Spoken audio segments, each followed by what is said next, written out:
जी हाँ friend, GST की तरफ से एक न्यू एडवाइजरी आई है जिसमें इन्होंने हमें 2 इम्पोर्टेंट पॉइंट्स अपडेट किए हैं।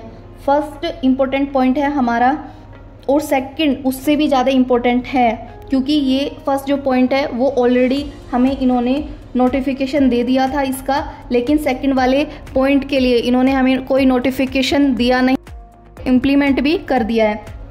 फर्स्ट हमारा इम्पोर्टेंट पॉइंट है कि अब 3 साल पुरानी जीएसटी रिटर्न फाइल नहीं कर पाओगे। अगर किसी की जीएसटी रिटर्न 3 साल से ज़्यादा की है ना, पेंडिंग है, तो अब वो फाइल नहीं कर पाएगा।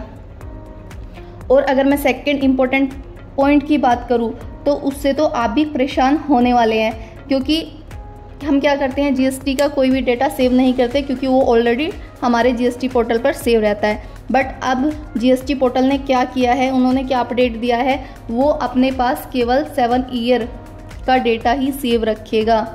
क्या है, 7 साल पूरे हो चुके हैं और अब इसलिए स्टार्ट कर दिया है। तो अब आपको क्या करना है, अगर आप चेक करोगे ना जीएसटी रिटर्न जाके 17 और 18 की जुलाई और अगस्त का डाटा वहाँ से रिमूव हो चुका है, आर्काइव में जा चुका है। सो दैट आपको अब अपने डेटा को सेव रखना पड़ेगा। ये इन्होंने हमें इम्पोर्टेंट एडवाइजरी अपडेट की है और विदाउट नोटिफिकेशन, और ये इम्प्लीमेंट भी हो चुका है जीएसटी पोर्टल पर। आप जाके चेक कर सकते हैं। चलो मैं आपको चेक कराती हूँ।